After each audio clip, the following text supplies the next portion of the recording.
मेरी ख्वाहिश है, मेरी गुजारिश है अपने कुनबे के बड़े शायर जनाब वासिफ फारूकी साहब से कि वो आए और बहुत अच्छे अच्छे अशार मुझे खुद उनके याद हैं। मैं चाहता हूं कि आप भी उन्हें सुने, लेकिन जितनी उन्होंने मेहनत करी है आज की रात, मुझे लगता है कि उनके लिए जितने लोग अब बच गए हैं, एक बार सारे लोग ताली बजा करके वासिफ भाई को बुलाएं, उन्हें अपने पास बुलाएं। अनेकों प्रश्न ऐसे हैं जो दोहराए नहीं जाते, बहुत उत्तर भी ऐसे हैं जो बतलाए नहीं जाते। मेरी ख्वाहिश है तुमको चांद तारे तोड़कर दे दूं, मगर चादर से बाहर पांव फैलाए नहीं जाते। और यही सब सोच करके ही इन्हें दिल में जगह देना कि घर आए हुए मेहमान लौटाए नहीं जाते। एक बार जोरदार ताली बजा करके आप वासिफ भाई को आवाज दें। वासिफ भाई आए, आपको एक दो गजलें वो जो सुनाना चाहें, और इस वक्त तो उन्हीं की कुर्बानी जायज लग रही है।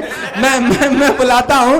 देखिए, जो लोग बच गए हैं, जो सुनना चाहते हैं, उनसे गुजारिश है कि बड़ी कमजोर सी ताली, वो आने की हिम्मत नहीं कर पा रहे हैं आपकी कमजोर तालियों की वजह से। जब तक सारे लोग एक बार जोरदार ताली नहीं बजाएंगे, तब तक वासिफ भाई अपने अच्छे अशार आपको नहीं सुनाएंगे। तो गुजारिश है कि वो आपको कुछ सुनाए। देखिए, वो उस माइक पर आ गए हैं और अब ये माइक मैं विरासतन उनको मुंतकिल कर रहा हूँ दोस्तों। अरे नहीं साहब, अभी 15-20 साल यही काम कर रहा है। देखिए, ये मुशारा यकीनन बहुत हसीन मुशारा है। आपके तरफ से, आपके लेवल पर ये बहुत हसीन मुशारा हुआ, इसमें कोई दो राय नहीं। एक एक फर्क, एक एक सामे बहुत कीमती हमारे हिस्से में आया था। बेटे लोग, आप लोग जरा सा बैठ जाओ। पूत, मेरे बच्चे, देखिए अब प्लीज जरा सा बैठ जाइए। उसके बाद फिर अभी हैं अभी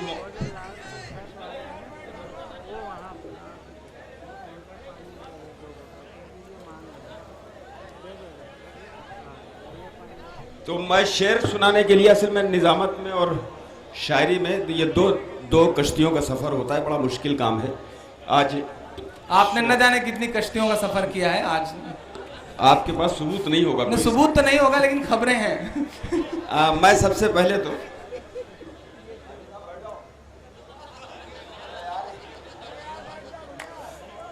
देखिए, जिस वक्त ये कहा गया था कि स्टेज बहुत कमज़ोर है, ख़तरे में है, उस वक्त इन्होंने एंट्री ली थी काजी सईद साहब ने। वाकई उस वक्त मुझे डर लगा था कि अल्लाह इस स्टेज की हिफाजत करे। बहुत अच्छा माहौल है। मोहतरमा तरन्नुम कानपुरी, मोहतरमा ईशा नाज और बहुत ही मोहतरम नाम हमारे दुनिया अदब का जनाब रईस अंसारी हमारे स्टेज पर शायरी सुनाने के लिए मौजूद हैं। इनको अपना कलाम पढ़ना है, लेकिन चूँकि मुझे बहुत मोहब्बत से जनाब इमरान प्रताप बड़ी ने आवाज़ दे दी है, तो चंद शेर, 4-5 शेर। उससे पहले कि मैं शेर पढ़ूँ, मैं एक बात ये बताना चाहता हूँ कि हमारे डॉक्टर राहत इंदौरी साहब जैसी बड़ी शख्सियत उर्दू दुनिया की, दुनिया अदब की मौजूद है। इनको सलाम करने को इसलिए जी चाहता है कि वो रवायतें, जो मुशायरे की तहजीब की रवायतें हैं, उसके अमीन और उसके मुहाफिज के तौर पर डॉक्टर राहत इंदौरी बैठे हैं। वरना इनके अलावा जितने भी नए नस्ल के शायरों ने अपना कलाम पढ़ा, उनको लिफाफा मिल गया, वो यहाँ से चले गए। डॉक्टर साहब ने जिस वक्त कलाम पढ़ा था, उस वक्त बहुत आसानी से डॉक्टर साहब इस स्टेज को छोड़कर जा सकते थे, अपने होटल में आराम करते। लेकिन ये चूँकि मुशायरे की तहजीब से वाकिफ़ हैं, इन्हें मालूम है कि मुशायरे में अगर बुजुर्ग चले जाएंगे या शायर अपना कलाम पढ़ के चला जाएगा, तो उसका तासुर सामाइन पर बहुत बुरा पड़ता है। वह मैं डॉक्टर साहब की इस अदबी वक़ार को ख़ास तौर पर सलाम पेश करता हूँ। डॉक्टर साहब यहाँ मौजूद हैं और ये मुशायरा उनकी सरपरस्ती में भी, उनकी अदबी सरपरस्ती में अपना सफ़र पूरा कर रहा है। 3 शेर सिर्फ पेश करता हूँ, उसके बाद इजाज़त अगले शायर से गुजारिश की जाएगी। कहाँ से छेड़ूं मामला, जहन बिल्कुल हाजिर नहीं है, लेकिन वही पढ़ दें, जिम्मेदारी तुम्हारी। सुनिए साहब, चलिए मैं पढ़ता हूँ, 3 शेर ही पढ़ता हूँ सिर्फ। अर्ज करता हूँ कि मसरतों में हयात अपनी गुजार देना कमाल क्या है। मसरतों में हयात अपनी गुजार देना कमाल क्या है। जो चढ़ते सूरज को पूछते हैं, उन्हें बताओ सवाल क्या है। मसरतों में हयात अपनी गुजार देना कमाल क्या है। जो चढ़ते सूरज को पूछते हैं, उन्हें बताओ सवाल क्या है। और एक शेर, मेरा जाती शेर है कि मैं अपने बच्चों की आरज़ुओं को कत्ल होते न देख पाया। मैं अपने बच्चों की आरज़ुओं को कत्ल होते न देख पाया। मैं जानता था कि जिंदगी में हराम क्या है, हलाल क्या है। मैं अपने बच्चों की आरज़ुओं को कत्ल होते न देख पाया। मैं अपने बच्चों की आरज़ुओं को कत्ल होते न देख पाया। मैं जानता था कि ज़िंदगी में हराम क्या है, हलाल क्या है। और बहुत मोतबर लोग यहाँ मौजूद हैं। ये शेर गज़ल का हुआ है। मोहतरमा ईशा नाज को नज़र करके मैं इजाज़त चाहता हूँ। सीधी सी बात अर्ज़ करता हूँ कि मेरी न मानो तो आईना ही तुम्हें बता देगा सच तुम्हारा।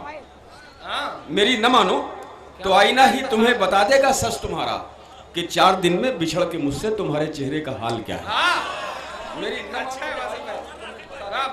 मेरी न मानो तो आईना ही तुम्हें बता देगा सच तुम्हारा, कि 4 दिन में बिछड़ के मुझसे तुम्हारे चेहरे का हाल क्या है। मैं अपने बच्चों की आरज़ुओं को कत्ल होते न देख पाया, मैं जानता था कि जिंदगी में हराम क्या है हलाल क्या है। अरे वसीम भाई कुछ और शेर पढ़े, वसीम भाई कुछ और शेर पढ़ दीजिए, कुछ और शेर पढ़ दीजिए, डाइस के लिए पढ़ दीजिए। यार तो जाती की बात है। चलिए साहब अर्ज करता हूं, मतलब मुलाजा फरमाइए कि सियासत का हुनर इस तरह सरकारें बदलता है।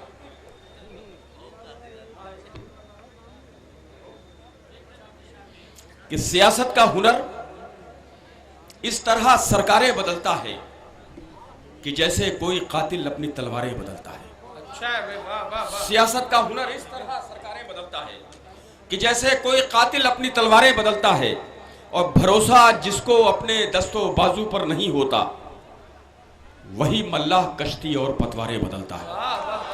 भरोसा जिसको अपने दस्तों बाजू पर नहीं, भरोसा जिसको अपने दस्तों बाजू पर नहीं होता, वही मल्लाह कश्ती और पतवारें बदलता है। और एक मंजर है साहब कि कोई साए को तरसे और कोई ऊंचे मकानों में, कोई साए को तरसे और कोई ऊंचे मकानों में हवा का रुख बदल जाए तो दीवारें बदलता है। हवा का रुख बदल जाए तो दीवारें बदलता है। दोस्तों बेटा का ये मुशायरा, बिल्कुल पड़ोस में मेरा घर, 4-5 किलोमीटर के फासले पर रहता हूँ, तो मैं सबसे बड़ा इन शायरों में तन्हा मेज़बान का किरदार अदा कर रहा हूँ। मैं शेर पेश करता हूँ, मुलाजा फरमाइएगा। हो सकता है वासिफ फारूकी का नाम आपके जहन से निकल जाए, लेकिन ये शेर आपके जहनों में महफूज रहेगा। ये मुझे थोड़ा सा यकीन सा होता है कि कोई साए को तरसे और कोई ऊंचे मकानों में हवा का रुख बदल जाए तो दीवारें बदलता है। अर्ज करता हूं कि जहां 2 वक्त की रोटी के बदले जिस्म बिकते हैं, जहां 2 वक्त की रोटी के बदले जिस्म बिकते हैं, उसी होटल का मालिक हर बरस कारें बदलता है। जहां 2 वक्त की रोटी के बदले जिस्म बिकते हैं, उसी होटल का मालिक हर बरस कारें बदलता है।